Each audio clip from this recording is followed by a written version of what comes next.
అయితే వైఎస్ వివేక కేసు ఎన్నో ఏళ్లుగా అలా గడుస్తూనే ఉంది. ఈ నేపథ్యంలోనే ఇప్పుడు వైఎస్ సునీత మరోసారి కోర్టుకు వెళ్లారు. 6 నెలల్లోనే ఈ విచారణ పూర్తి చేసి ఒక కొలిక్కి తీసుకురావాలంటూ మళ్ళీ పిటిషన్ వేశారు ఆవిడ. కోర్టు కూడా విచారణ చేపట్టింది. 4వ తారీఖుకి వాయిదా వేసింది. అసలు ఎందుకు ఈ కేసులో ఇంత జాప్యం ఎందుకు జరుగుతోంది? అసలు ఏం జరుగుతుంది? కోర్టు ఏం చెప్పబోతోంది? ఏం తేల్చబోతోంది? కోర్టు ఏమి చెప్పదండి. ఎందుకంటే సిబిఐ కోర్టులో వేశారు. సిబిఐ కోర్టు వాళ్ళకి కావచ్చు, లేకపోతే న్యాయస్థానాలకు కావచ్చు, వాళ్ళకి కావాల్సిన సాక్ష్యాధారాలు వాళ్ళు చెప్తారు, మీరు విచారణ చేయండి అని చెప్పని. కింద వాళ్ళు కదా చేయాల్సింది, సిబిఐ కదా చేయాల్సింది. అది నాకు తెలిసినంతవరకు ఆమెకు ఓపిక ఉండి ఆరోగ్యంగా ఉండి ఇంకా 60 సంవత్సరాలు పోరాడినా కూడా న్యాయం జరిగితే నేను భావించట్లా. నిస్సందేహంగా చెబుతున్నాను. ఎందుకు ఇంత ఆలస్యం జరగడానికి? ఇందుట్లో జగన్మోహన్ రెడ్డి ఉన్నాడు కాబట్టి, అంటే జగన్మోహన్ రెడ్డి యొక్క అండదండలు ఉన్నాయి కాబట్టి. ఎందుకంటే ఇప్పుడు కేంద్రంలోనూ రాష్ట్రంలోనూ ఎన్డీఏ కూటమి అధికారంలో ఉంది. ఇటు టీడీపీ రెండిట్లోనూ భాగస్వామిగా ఉంది. అయినా కానీ ఇంత ఆలస్యం జరుగుతుంది. ముందుకు ఎందుకు జరగట్లేదు అంటారు? అదేనండి, ఇప్పుడు అతను వ్యవస్థల్ని ఇంతకుముందు చంద్రబాబు నాయుడు గారి గురించి విమర్శిస్తూ ఉండేవాళ్ళు. నాకు తెలిసి ఇప్పుడు భారతదేశంలో సిబిఐ లాంటి దాంట్లో చాలామంది అంటారు స్వతంత్ర సంస్థ ఎవరికి ప్రలోభాలకు లొంగదు అని చెప్పని. నిస్సందేహంగా జగన్మోహన్ రెడ్డికి లొంగిపోయిందని అయితే నేను భావిస్తున్నాను. అందుట్లో అనుమానమే లేదు. ఎందుకంటే మీరు ఒకటి గమనించండి, భారతదేశంలో ఇంతవరకు ఎక్కడైనా సరే ఒక వ్యక్తి మీద అభియోగం వచ్చి సిబిఐ వాళ్ళు అదుపులో తీసుకుందామని వస్తే 3 రోజులు ఉండి కూడా రక్తహస్తాలతో ఎన్నికెళ్ళిన సంఘటన కర్నూలులో అవినాష్ రెడ్డికి సంబంధించిందే కదా. ఇంతవరకు వాళ్ళ చరిత్రలో ఎప్పుడు ఉందో అది మాయన మచ్చే కదా, వాళ్ళకి మాయన మచ్చే కదా. సిబిఐ వాళ్ళని సవాల్ చేశాడు కదా. మరి వాళ్ళ దగ్గర నుంచి సమాధానం ఏమని చెప్పండి. రామ్ సింగ్ మీద ఎదురు అభియోగాలు మోపాడు కదా, వాళ్ళ దగ్గర సమాధానం ఏమన్నా ఉందా? అంటే లొంగిపోయినట్టే కదా. ఈరోజు అతను విదేశాలకు వెళ్తానంటేనే, విజయసాయిరెడ్డి విదేశాలకు వెళ్తాను అంటుంటే అతని మీద ఉన్న అభియోగాలకు సంబంధించి వెళ్ళటానికి ఇల్లేదు అని చెప్పని ఏ రోజైనా సిబిఐ అభ్యంతరం వ్యక్తం చేసిందా? చేయలేదు కదా. అంటే దాన్ని బట్టి అర్థమవుతూ ఉంది కదా. ఇప్పుడు సర్వోన్నత న్యాయస్థానం ఏ విధంగా వ్యాఖ్యానించింది? ఉగ్రవాదుల కంటే కూడా ఆర్థిక ఉగ్రవాదులు చాలా ప్రమాదకారులు అని చెప్పింది కదా. మళ్ళీ అలాంటి ఉగ్రవాది జగన్మోహన్ రెడ్డి అని చెప్పని పరోక్షంగా కూడా చెప్పడం కూడా జరిగింది కదా. ఆంధ్ర రాష్ట్రంలో ఏం జరుగుతుందో మాకు తెలుసు అని చెప్పని ఇదే సర్వోన్నత న్యాయస్థానం ప్రకటించింది కదా గతంలో. మరి ఇన్ని జరుగుతున్న తర్వాత కూడా ఆయనకు అంత వెలుసుబాటు ఇస్తున్నారు అంటే ఈరోజు కూడా అతని అధికారం కోల్పోయిన తర్వాత 7 నెలలు దాటిపోయి ఇప్పుడు జరుగుతూ ఉన్నాయి. ఇంతవరకు కూడా 19వ రోజు ఈరోజు.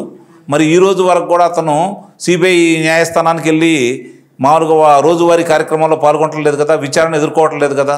మరి ఇంత వెలుసుబాటు వస్తున్న తర్వాత ఇక్కడ అమ్మాయికి న్యాయం జరిగిద్దని మీరు ఎలా భావిస్తున్నారు? నేనైతే ఎట్టి పరిస్థితిలో కూడా భావించట్లేదు. సిబిఐ అనేది మామూలుగా పంజరంలో చిలుక అని చెప్పని సర్వోన్నత న్యాయస్థానం ప్రకటించింది.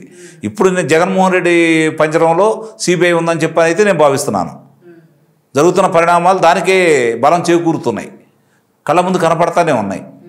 మరి ఇవన్నీ ఇప్పుడు సిబిఐకి ఏం కనిపించట్లేదా? అతను బెదిరిస్తున్నాడు కదా. చిత్తూరు జిల్లా ఎస్పీ గారు సుబ్బారాయుడు గారి గురించి ఏ విధంగా మాట్లాడాడు ఆయన? 7 సముద్రాల అవతల ఉన్న తెలంగాణలో ఉన్న లాక్కొస్తాము. మరి దాన్ని ఏమంటారు? బెదిరింపనరా? లేదు, మన పులివెందుల అతను పర్యటన సందర్భంగా అక్కడ ఉన్నటువంటి డిఎస్పీని పిలిచి ఏ విధంగా ఆయన హెచ్చరిక జారీ చేశాడు ఒక ఎస్టీ సంబంధించినటువంటి డిఎస్పీ గారిని. మరి ఇవన్నీ సిబిఐ కనిపించట్లేదా?